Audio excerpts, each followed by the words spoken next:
ஒரு பிஸ்கட் போட்ட நாய் மதிக்குது உன்னைய, ஊட்டி வளர்த்த பிள்ளை உன்னையே மதிக்கலைன்னு கேட்க மாட்டியா உனக்குள்ள?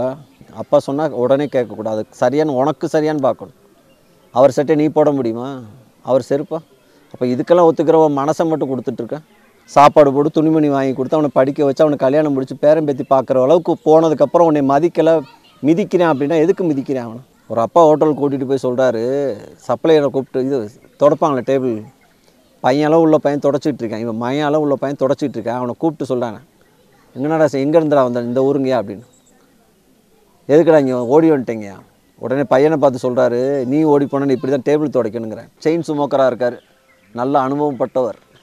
இவர் மூலமாக நான் ஏய் போகிட்டு நீ வேற தொலைச்சி நல்லா தண்ணி அடிக்கிறார்.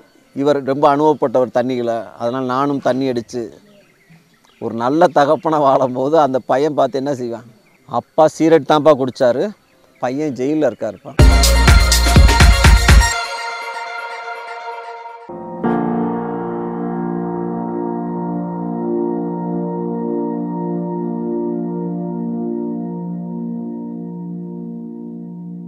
நல்ல மகனாக இருப்பது என்றால் என்ன பொருள்? நல்ல மகனாக இருக்குன்னா என்ன பொருள்? நல்ல மகளாக இருக்குன்னா என்ன பொருள்? இது ஜனங்கிட்ட கேட்டால் என்ன சொல்லுவாங்கன்னா, அப்பா என்ன சொன்னாலும் அதன்படி நடக்கிற நல்ல பிள்ளைப்பா அப்படின்னு தான் பொதுவாக ஜனங்கிட்ட சேர்த்தோம்னா அப்படி தான் சொல்லுவாங்க. அதானே? அது எளிமையானது கிடையாதுப்பா. இந்த வார்த்தை வேணால் வார்த்தையில் சொல்லிக்கலாம், என்னென்னு அப்பா சொல்படி கேட்குறது அப்படின்னா எளிமையானது கிடையாது. எளிமையானது கஷ்டமானதுங்கிறீங்களா? ஏன் இவனுக்குள்ளே ஒரு எண்ணம் இருக்கும் செய்யக்கூடாதுன்னு, அப்பா ஒரு இதை செய்ய சொல்கிறாரு, செய்வானா செய்ய மாட்டானா? செய்வான். உள்ளே ஒன்று வச்சுருப்பானா வச்சுருக்க மாட்டானா? வெளியில் ஒன்று ஆனால் அப்பா சாப்பாடு போட மாட்டார், துணிமணி வாங்கி தர மாட்டாருங்கிறக்காண்டி செய்கிற. ஆனால் உள்ளே ஒருத்தனாவும் வெளியில் ஒருத்தனாவுக்கு நீ ரெண்டாயிட்டே ஆகலையா? செய்யணும்னு நினைக்கிறது ஒன்று, செய்கிறது ஒன்று, ரெண்டா ஒன்றா? இப்போ நினைக்கிறதும் செய்கிறதும் ஒன்றாவா இருந்துச்சு? ரெண்டாக போயிட்டல. இப்படி பிளவுபட்டால் எப்படி வாழ்க்கை நல்லா இருக்குங்கிற பாவம் பாது அந்த சிறுவர்கள் செய்வாங்க. ஏன் இவனை உன்னை நம்பி தான் நான் இருக்கேன்னு சொல்லி அந்த பிள்ளை என்ன செய்யுதுங்க? அழுதுகிட்டே போய் செய்யுங்க அந்த வேலையை. அவர்கள் ஆதரவற்றவர்கள் உங்களை நம்பி இருக்கனால அதுக்கு செய்யுதுங்க. விட்டோம்னா தெருவில் விட்டுருவாங்க. பார்த்தா ஒரு அப்பா ஹோட்டலுக்கு கூட்டிகிட்டு போய் சொல்கிறாரு, சப்ளையரை கூப்பிட்டு, இது தொடப்பாங்களே டேபிள், பையனளவு உள்ள பையன் தொடச்சிட்டு இருக்கான், இவன் மையளவு உள்ள பையன் தொடச்சிட்டு இருக்கான், அவனை கூப்பிட்டு சொல்கிறாங்க, எங்கன்னாடா எங்கே இருந்துடா வந்தேன், இந்த ஊருங்கயா அப்படின்னு. எதுக்குடா இங்கே ஓடி வந்துட்டேங்கயா? உடனே பையனை பார்த்து சொல்கிறாரு, நீ ஓடி போனேன்னு இப்படி தான் டேபிள் துடைக்கணுங்கிறேன். அவன் நடுங்கி போய் உட்காந்துருக்கான். யார்? அந்த பையன் நடுங்கி போய் உட்காந்துருக்கான்ப்பா. நமக்கு இந்த நிலமை அதை பார்க்குறான்ல கண்ணு முன்னுக்க. அந்த நடுங்கி போன பையன் யார் தெரியுமா? நான் தான் பார்த்தேன். இப்படியா ஒருத்தர் பயமுறுத்துறது? ஒரு பையன்கிட்ட பயமுறுத்தியே வைக்கிறாங்க. நான் சின்ன பிள்ளையா இருக்கும்போது எங்கள் அப்பா சொல்லி பயமுறுத்தின வாசம் இது. இப்படி தான் உனக்கும் பார்த்துக்க, ஓடி போனேன்னா. ஓடி போகாதுன்னு சொல்ல மாட்டாங்களா? ஓடி போனால் டேபிள் துடைக்க தான் போவேன்னா அது என்ன வகையான ஒரு தந்தை வளர்த்த விதம்? இல்லாட்டி தாய் என்ன சொல்கிறது, ஏதாவது பிள்ளை சொல் பேச்சு கேட்கட்டு என்ன செத்து போயிடுவேன், அனாதையாக தெருவில் பிச்சை எடுப்பேன்னா அந்த பிள்ளை மனசு எப்படி இருக்கும்? என்ன வார்த்தைப்பா பொம்பளையால் பேசுகிறாங்க, ஆம்பளையால் பேசுகிறாங்க? ஓடி போனால் டேபிள் துடைக்கணும், செத்து போனால் பிச்சை எடுப்பேன்னு சொன்னால் அந்த பிள்ளை எப்படி உன்னை ஒரு காலகட்டத்தில் மதிக்குன்னு நினைக்கிறேன்? என்றைக்காவது ஒரு நாள் உன்னை பழி வாங்குது. ஏன் அப்படின்னா, நம்ம பெற்று வளர்ப்பாங்களாம் ஒரு பிள்ளைய, அந்த பிள்ளை உன்னை பழி வாங்கினேன்னு எனக்கு அவனுக்கு லூஸா? அவனுக்கு என்ன மெண்டலா? உன்னை பழி வாங்கி அவனுக்கு என்ன ஆக போகுது? சாப்பாடு போட்டு துணிமணி வாங்கி கொடுத்து அவனை படிக்க வச்சு அவனை கல்யாணம் முடிச்சு பேரம்பேத்தி பார்க்குற அளவுக்கு போனதுக்கப்புறம் உன்னை மதிக்கலை, மிதிக்கிறேன் அப்படின்னா எதுக்கு மிதிக்கிறேன் அவனை? இதை யாருமே யோசிக்க மாட்டாங்க. ஆழ்மன பதிவில் ஒன்று இருக்குங்கிற யாருமே புரிஞ்சிக்க மாட்டேங்கிறாங்க. உள்ள ஒரு விஷயம் இருக்குப்பா, அதை யாருமே தொட மாட்டேங்கிறாங்க. அந்த பிள்ளை ஏன் இப்படி செய்யுது? உன்னை பழி வாங்கி அவனுக்கு என்ன ஆக போகுது? ஒரு பிஸ்கட் போட்ட நாய் மதிக்குது உன்னைய, ஊட்டி வளர்த்த பிள்ளை உன்னையே மதிக்கலைன்னு கேட்க மாட்டியா உனக்குள்ள? சின்ன பிள்ளைகள் அவனுக்கு அறியாமே சில விஷயங்கள் செய்ய செய்ய செய்ய செய்ய செய்ய செய்ய உன்னை உள்ளே வச்சுருப்பான். ஆழ்மன பதிவில் இருக்கும். அவனுக்கே தெரியாமல் ஒரு நாள் என்ன ஆகுங்கிற அவனுக்கு சுயமாக வரும்ல, வேலை வெட்டி பொண்டாட்டி பிள்ளை செட்டில் ஆகிடுச்சா, நீ எவனையும் செய்யலாம்னு சொல்லும் போது அவன் செஞ்சிடான்.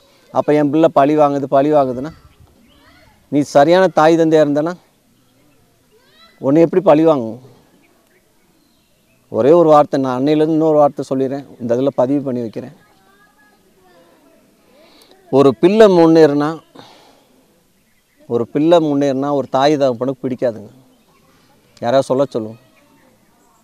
ஒரு பெத்த பிள்ளை முன்னேறுது அப்படின்னா ஒரு தாயும் தந்தைக்கும் பிடிக்காது. ஏன் பிடிக்காது? இதே நான் ஒரு பொதுக்கூட்டத்தில் பேசும்போது 20 தாய்மார்கள் கையை தூக்குனாங்க. உண்மை மனசாட்சியை தொட்டு சொல்லுவோம், அவங்களுக்கு பிடிக்குமா பிடிக்காதுன்னா பிடிக்காதுன்னு தான் சொன்னாங்க. ஏன் தெரியுமா? இவன் முன்னேறிட்டு அவனை மதிக்க மாட்டாளே, அவன் அவளை மதிக்க மாட்டான்னு தெரியும். அப்போ எங்கே நம்ம பிள்ளை முன்னேறிச்சுன்னா நம்மளை மதிக்காமல் போயிடுவான். நம்ம பணத்துலேயோ ஒரு புகழ்லையோ அதிகாரத்துலேயோ போயிட்டால் நம்மளை மதிக்க மாட்டான்னு அப்பனுக்கு இருக்குமா இருக்காதான்? இருக்கும், இல்லைன்னா சொல்ல முடியாது. ஏன்னா கிராஸ் ஆகி போகிறான்ல உன்னைய, உனக்கு கீழ் படிஞ்சு இருக்கிற வரைக்கும் ஓகே. உன்னை ஓவர்டேக் பண்ணும்போது பிடிக்காது. மகன் முன்னேறது அம்மாவுக்கு பிடிக்காது, பையன் முன்னேறது அப்பாவுக்கு பிடிக்காது. ஆழ்மனம் அனுப்பணும். சும்மா மேலோட்டமாக எனக்கு எப்படி பிள்ளை முன்னேறது எப்படிங்க பிடிக்காமல் போயிடும் அப்படின்லாம் சொல்லாதீங்க. ஆழ் மனதுக்கு போனீங்கன்னா உள்ள ஒரு கோடு ஓடிக்கிட்டே இருக்கும். அது எங்கே பணக்காரன் ஆகிட்டாலோ புகழ் பெற்றாலும் நம்ம மதிப்பானோ மதிக்க மாட்டானோங்கிறது ஓடும். ஆனால் ஒரே ஒரு ஆள் மட்டும் முன்னேறினா பிடிக்கும். ஒரே ஒரு ஆளுக்கு, குருவுக்கு மட்டும்தான் பார்த்து என் பிள்ளை எப்படி வருது பார் அப்படின்ட்டு. ஆனால் அது வரைக்கும் யாருக்குமே சொந்தக்காரனுக்கு பிடிக்குமா, ஃப்ரெண்ட்ஸுக்கு பிடிக்குமா, அண்ணன் தங்கச்சிக்கு, அப்பா அம்மாவுக்கு? இதுதான் உண்மை. பார்த்து நான் உண்மையை நோக்கி பயணிக்கிறேன், உண்மையை தான் சொல்கிற வேண்டியது இருக்குது. சும்மா நானும் பெற்றுட்டேன், நான் வளர்க்குற பிள்ளை என்ன முன்னேறாமல் இருந்தால் எனக்கு தானே கஷ்டமாகுது, குஷ்டமாகுது. உண்மை இதுதான். ஆள் மனதுக்கு அனுப்பிப்பார். அப்போ உனக்கு நீ சுயமாக நீ ஒழுங்காக வாழ்ந்துட்டான், அவன் என்ன செய்வான்? அவன் சுயமாக வாழ்வான்ல. மனிதன் மட்டும் ஏன் எதிர்பார்க்குறான்? அங்கேருந்து ரிட்டர்ன் எனக்கு வரணும் ஏன் எதிர்பார்க்குறீங்க? ஒரு பறவை விரும்பலையே என் பிள்ளைகிட்ட வந்து எனக்கு சாப்பாடு கிடைக்கணும். ஒரு மிருகம் நினைக்கலையே எனக்கு அதுலேருந்து எதுவும் கிடைக்கணும். ஏன் மனிதனை மட்டும் இன்னொருத்த பிச்சை எடுத்துக்கிட்டு இருக்குன்னு தெரியலை. பிதா குறை சொன்னால் இது கிடையாது. பார்த்து சொல்கிற பிறார் நடக்கிற மாதிரி சொல்கிறது இவர் சொல்லலை. யார்? பிதா குறை சொல்கிறது. அப்படியெல்லாம் தந்தையை எதிர்த்து கிளர்ச்சி செய்கிறவரா? தந்தையை எதிர்த்து கிளர்ச்சி செய்கிறவனா நல்ல மகன்? அதுவும் இல்லை. அதற்கு எதிராக நடந்து கொள்வரும் கிடையாது. அவர் என்ன சொன்னாலும் அதற்கு எதிராக நடந்து செல்பவரா? இந்த ஹிப்பி வச்சுட்டு திரிறாங்க இல்லை, அப்பாவுக்கு எதிராகவே நடப்பாங்க. இது வேணான்னா அது செய்வாங்க. செய்யினா செய்ய மாட்டாங்க, செய்யாதுன்னு செய்வாங்க. அதுவும் கிடையாது. பார்த்து முடி இப்படி வெட்டாதுன்னு என்ன செய்வாங்க? அப்படி தான் விட்டுட்டு வருவாங்க. சுத்தம் தெய்வத்துக்கு நிகரானதுன்னு சொன்னால் என்ன செய்வாங்க? அசுத்தத்தோடு திரிவாங்க. 4 நாளைக்கு குளிக்காமே திரிவாங்க. பார்த்து நீ சொல்லிடக்கூடாது, அவனா குளித்தா குளிப்பா, நீ சொன்னா குளிக்க மாட்டேன். பார்த்து எதிராக செய்கிறதா? அப்போ சொல்கிறது ஒரு பக்கம் இருந்தாலும் சொல்லாமல் செய்கிறது ஒன்றானா? கிடையாது. உண்மையிலே 2வது விஷயந்தான் உலகில் நடக்குது. எப்படின்னு கேட்டால், முதல் விஷயம் நீண்ட காலமாக பிடிவாதமாக திணிக்கப்பட்டுகிட்டே இருக்குது. நான் சொல்கிறத செய்யணும்னு அப்பா அம்மா என்ன செய்கிறாங்க? திணிக்கப்பட்டுகிட்டே இருக்குது. பலவந்தப்படுத்தப்பட்ட கீழ்ப்படுதல் எதிர்விளைவை தான் உண்டாக்கிட்டே இருக்குது. கரெக்டாக பலவந்தப்படுத்து கீழ்ப்படி நீங்கள் வச்சிங்கன்னா எதிர்வினை எப்போ? அந்த வயசு வர்ற வரைக்கும் தாக்கு பிடிப்பான்ப்பா. வயசுக்கு வந்தோன்னே எஸ்கேப் ஆகிற. இவங்க அப்பா விவரமானவர் தெரியுமா? இவனை நம்பிடாதேன்னு சொன்னால் அப்பா நல்ல வேலைப்பா, எச்சரிக்கையுடன் இருப்பவனே நல்ல மகன்கிறார். அதனை எச்சரிக்கையுடன் இருப்பவன் நல்ல மகன். புரிதலும் மரியாதையும் கொண்டவனால தந்தையுடைய வார்த்தைக்கு செவி மடுக்கிறான். புரிதலுடனும் மரியாதையுடனும் தந்தையோட வார்த்தைக்கு செவி மடுத்து சொல்லுங்கப்பாங்கிறேன். காரணம், தந்தைக்கு அதிகம் தெரியும். இப்போ தான் நான் நுணுக்கத்துக்கு வரேன். அப்பாவுக்கு நிறையா தெரியும். இப்போ அவர் சொல்கிற பிரகாரம் நான் கேட்கணும் அப்படிங்கிறது. அவர் நீண்ட காலம் வாழ்ந்தவர். நமக்கு முன்னுக்க பிள்ளை இப்படி நினைக்கணும். வாழ்க்கை அனுபவம் பெற்றவர். அவருக்கு நிறைய அனுபவம் இருக்குது. எனவே தந்தை பேச்சை கேட்குறான், தந்தையை புரிஞ்சு கொள்ள முயற்சி செய்கிறான். அவன் திறந்த மனதோட இப்போ இருக்கான். இப்படி பார்க்கணும். அவன் ஒரு தப்பானவனாக இருந்து நினச்சி இதெல்லாம் கொண்டு வர முடியுமா? பையன் குழப்பறானா? நல்ல அப்பாவாக இருந்தால் ஓகே, தவறான அப்பாவாக இருந்தால் அவர்கிட்ட இதை எடுக்க முடியுமா? எப்படி? தம்மு செயின் சுமோக்கராக இருக்கார், நல்ல அனுபவம் பட்டவர். இவர் மூலமாக நான் ஏய் போகிட்டு நீ வேற தொலைச்சி நல்லா தண்ணி அடிக்கிறார். இவர் ரொம்ப அனுபவப்பட்டவர் தண்ணிகளை. அதனால் நானும் தண்ணி அடித்து ஒரு நல்ல தகப்பனாக வாழும்போது அந்த பையன் பார்த்து என்ன செய்வான்? ஒரு சின்ன உதாரணம் சொல்லிடுறேன். அப்பா சீரட் குடித்தாருப்பான், பையன் ஜெயிலில் இருக்கான்ப்பா. அப்பா சீரட் தான்ப்பா குடித்தாரு, பையன் ஜெயிலில் இருக்காருப்பா. அப்போ இதுக்கு மேலே அவர் என்ன செஞ்சார்னா, அவர் என்னவா இருப்பார் நீங்கள் தான் பார்த்துக்கிறோம். அதை எனக்கு தெரியல. வேறு கேட்டகரி என்ன கொடுக்குறோன்னு. எங்கள் சீரட்டுக்கும் ஜெயிலுக்கும் என்னங்க சம்மந்தம் நீங்கள் கேட்கலாம். சீரட் அடிச்சிங்கன்னா உங்கள் பையன் என்ன செய்வாங்கிற? அவனை அடிப்பேன். சீரட் அடிச்சுட்டே இருக்குமா அவன் ஃப்ரெண்ட்ஸ் எல்லாம் என்ன சொல்லுவேன்? இதில் ஒன்றும் இல்லை, கஞ்சாவில் நல்லா இருக்குமாப்ல அப்படிங்குவேன். கஞ்சா அடிக்கும்போது தண்ணியில் பாங்குவேன். தண்ணி அடிக்கும்போது காசு பத்தாது, என்ன செய்வேன்? கொள்ளையடிப்பேன். கொள்ளையடித்தா கொலை பண்ணுவேன். ஏற்கனவே இருக்க இடம் அங்கே போய் செட்டில் ஆகிடலாம். என் அப்பா இப்படி இருக்கார், அப்பா சொல்ல கரெக்டாக அம்மா சொல்ல கரெக்டான்னு கவனித்து ஒரு புரிதலோடு ஒரு தெளிதலோடு உள்ளே போகிற பையன் எப்படி இருப்பான்? இதுதான் நல்ல மகனுக்கும் நல்ல தகப்பனுக்குள்ள உறவு. பார்த்தோம் அவன் சொன்னதெல்லாம் கேட்டுட்டு போகிறது கிடையாது. பார்த்தோம் ஒரு நல்ல மகன் செவி கொடுத்து கேட்க தயாராக இருப்பான். பார்த்தோம் ஆனால் திருப்பி சொல்ல அப்பா கரெக்டாக இருக்கணும். எல்லா அப்பாவும் சொல்ல கேட்க முடியாது. தப்பான அப்பாட்ட கேட்டால் தப்பாக போயிடும். பார்த்து சரியான அப்பாட்ட கற்றுக்கிறணும். அதுக்கு முதல்ல அவர் சரியான தகப்பனாக இருக்கணும். முதல்ல ஒரு நல்ல மகன் என்ன செய்வான்? செவி கொடுத்து கேட்க தயாராக இருக்கான். மகளாகவும் ஆக்கிக்க நீ உடனே மகனுக்கு மட்டும் சொல்லாங்க, மகளுக்கு ஒரு சொல்லவே இல்லைன்னு நினச்சிடாத. புரிந்து கொள்ள தயாராக இருக்கணும். கற்றுக்கொள்ள ஆயத்தமாக இருக்கிறது அவசியம். அதன் பின் நீங்கள் உங்கள் தந்தையுடன் இணைந்து செல்ல முடியும். இப்போ கரெக்டாக இப்போ அது செட் ஆனோன்னு என்ன ஆயிடுவோங்கிற அப்பா கூட கரெக்டாக இணைந்து போகலாம். இப்படி இருந்துட்டால் அதை செய்யுங்க. சரியாக இருக்குது, என் வாழ்க்கைக்கு ஏற்ற மாதிரி அப்பா இருக்காருன்னா என்ன செய்யலாங்கிற அதை நீங்கள் செய்யலாம். தந்தையுடன் இணங்கி செல்ல இயலாதுன்ற கருதினால் என்ன சொல்லணும்?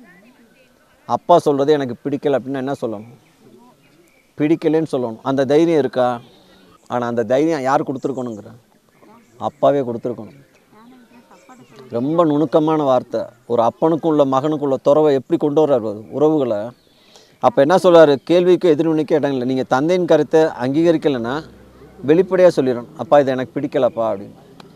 அதுக்காண்டி உள்ளே பிடிச்சி வெளியில் பிடிக்காமல் இருக்குன்னு சொல்லக்கூடாது, உள்ளே பிடிக்காமல் வெளியில் பிடிச்ச மாதிரி சொல்லக்கூடாது. பிடிக்கலைன்னா பிடிக்கலை, பிடிச்சா அதே சொல்லணும், பிடிக்குதுப்பா நீங்கள் சொல்கிறதுக்கு சரி நான் செஞ்சுக்கிறேன்ப்பாங்கணும். இப்போ அவர் சொன்னது நீங்கள் செய்யலாம் இப்போ, ஆனால் வலுக்கட்டாயமாக முயற்சி ஆனதாக இருக்கும். அது அப்படி அவர் சொன்னதை நீ செஞ்சாலும் உனக்கு பிடிக்காமல் செஞ்சேன்னா வலுக்கட்டாயமாக செய்கிறார். ஆனால் அது வலுக்கட்டாயமாக செஞ்சால் என்ன ஆகும் கேட்டால் கபடதாரியாக மாற்றிடுங்கிறார், நாடகக்காரனை மாற்றிடுங்க.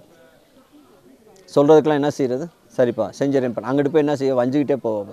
அப்பா சொன்னால் உடனே கேட்கக்கூடாது, சரியான உனக்கு சரியானு பார்க்கணும். அவர் சட்டை நீ போட முடியுமா? அவர் செருப்பா? அப்போ இதுக்கெல்லாம் ஒத்துக்கிற மனசை மட்டும் கொடுத்துட்ருக்க. உனக்குன்னு ஒரு மனசு இருக்காண்ணா, உனக்குன்னு ஒரு தனித்துவம் இருக்காண்ணா. நீ உட்காந்த இடத்துல இன்னொரு உட்கார முடியுமா? நீ நிற்கிற இடத்துல ஒன்று இன்னொரு ஆச்சரியம் சொல்லுவா, நீ இப்படி உட்காந்துருக்கல, இது வரைக்கும் உன் ஜென்மத்தில் இப்படி உட்காந்ததே கிடையாது. தந்தைக்கும் மகனுக்கும் நல்ல ஒரு இணக்கம் இருக்கணும். காரணம், தந்தை கடந்த காலத்தையும் மகன் எதிர்காலத்தையும் பிரதித்துவமாக நிகழ்கிறாங்க. தந்தை எப்படி இருக்கான்?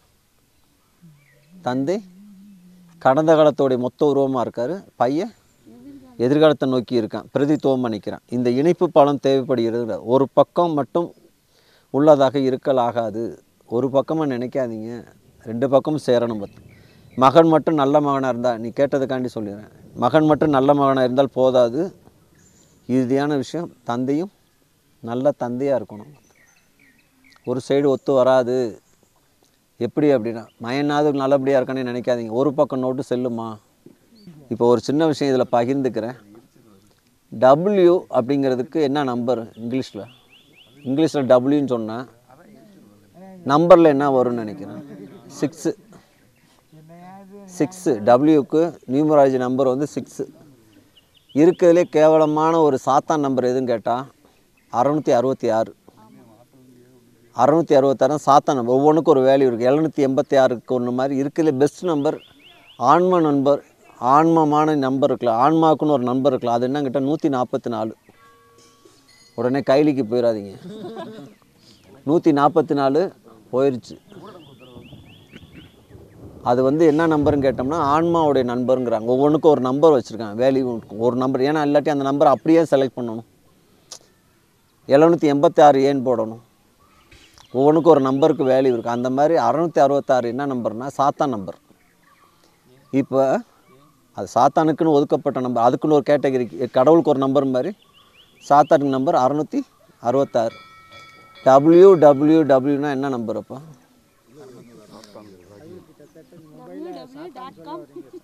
இதுதான்ப்பா அது. சாத்தான் கலர் என்னது? பிளாக். ஒரு ப்ரொஜெக்டர் ஆகணும்னா ஒயிட்டில் தான் ப்ரொஜெக்டர் ஆகணும், பிளாக்கில் எப்படி ப்ரொஜெக்டர் ஆகும்? அப்போ என்ன செஞ்சுருக்கோம் எல்லோரும் கையில்? இப்போ ஆட்சி கடவுள் கையிலையா சாத்தான் கையிலையான்னு பார்த்துக்குங்க.